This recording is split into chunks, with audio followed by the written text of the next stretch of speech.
Good morning, everyone. So today, quickly, I want us to look at three reasons why most traders are not profitable. Sorry, I'm using my mobile to do this. I've tried hiring somebody to help me do these videos, but the guy wasn't just serious, and I just figured I had to start. If you know, one of the things successful people do, they don't wait. There is nothing like the best moment. You just have to start. So I'm just starting with my mobile. So one of the very first reasons why people are not profitable is lack of discipline. Lack of discipline. See, as much as you are in this market to make money, does not mean that every day you wake up you have to take a trade. It doesn't work like that. You first of all have to have a strategy, a particular setup that dares you to take action, which means that you can wake up in every given day and you don't see that particular thing you are looking out for. And if you don't see it, you don't have to take any trade. You just have to let go. Some people find it difficult to spend the whole day without executing a trade. They just feel like they are missing something. Like to them, the only time they feel comfortable is when they are in a trade. Being a trader does not mean that you have to be in a trade every day. There are some times that you will not even get a trade. You won't even get a setup for an entire week. Entire 1 week, you won't even get a trade. So be disciplined. First of all, know what you are looking out for. If you are trading supply and demand, make sure you get your supply and demand in place before you take a trade. If you are trading chart pattern, make sure you have a proper chart pattern before you take a trade. That is how it works. You will notice that when you become disciplined, the number of trades you take will reduce, but the amount of profit that you make will increase. Then the second one I would say is no risk management. No risk management. No risk management. You see this risk management thing, most traders don't accept that they fall victim. Some traders don't even know what is risk management.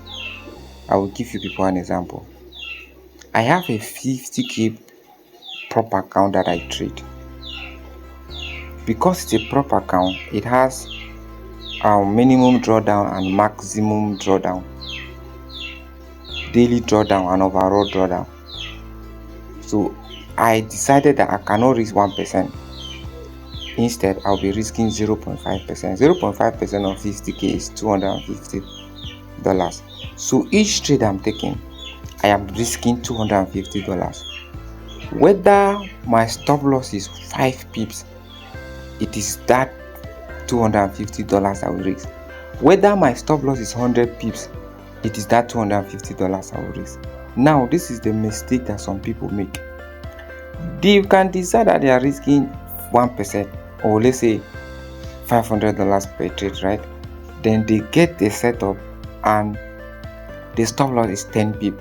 Because the stop loss is just 10 pip, they get scared and they are like, if I risk $500 now on this trade, just small move like this, I might lose it. Then they reduce their lot size and maybe discover that at the end they were risking just $100, and then that trade now happens to do 1:4. They end up with $400. Meanwhile, if they had risked that $500, that trade would have given them $4,000. Do you understand? When you decide to risk, take amount, choose an amount that you know that if you hit the loss, it's not going to disturb you. It's not going to disturb you. And once you have chosen that amount, whether your stop loss is 2 pips or your stop loss is 3 pips, risk that same amount. As long as the strategy you have tested and seen that it has a win rate that is good enough or put you profitable over time. Then the third one is psychological issues. Psychological issues. This is the third one. This one is deep. You see all these three things I've listed here, I'm just briefing on them. If you really want to understand how this thing affects trader, you should go and read The Disciplined Trader. It's a book written by Mark Douglas, The Disciplined Trader. If you read this book, you will understand a whole lot of stuff. These psychological issues, let me tell you how it works. You see some traders in their trading view markups, they are hitting TP, hitting TP. But if you go to their Meta 5 or whatever platform they are using to execute, they are blowing accounts and they are in drawdown. This is psychological. Now, let me give you an explanation. A trader can take a trade on trading view, right? He will put his long to. Let me show you guys. Okay, the trader can take a trade like this, right? And then he will put his long to. This is his long, his 2. He is buying. Then let's say price moved. He entered the trade here. Price moved and came here. Then came back here, right? Then did this. Now, in most cases, you expect price to come here at this zone and then maybe shoot, right? But now see what price. The price came and came here. Now, the moment price came here, they start panicking. They start panicking like, oh, what can I do? What can I do? Now, FOMO. They are feeling like, since he got here and reverse, he will take me out. Okay. Sorry, I got interrupted. So, price left here to this place, to this point, then came back in here. Some people will close out. They will be like, normally if you're supposed to go to my TP, you should just continue. No, price doesn't move like that.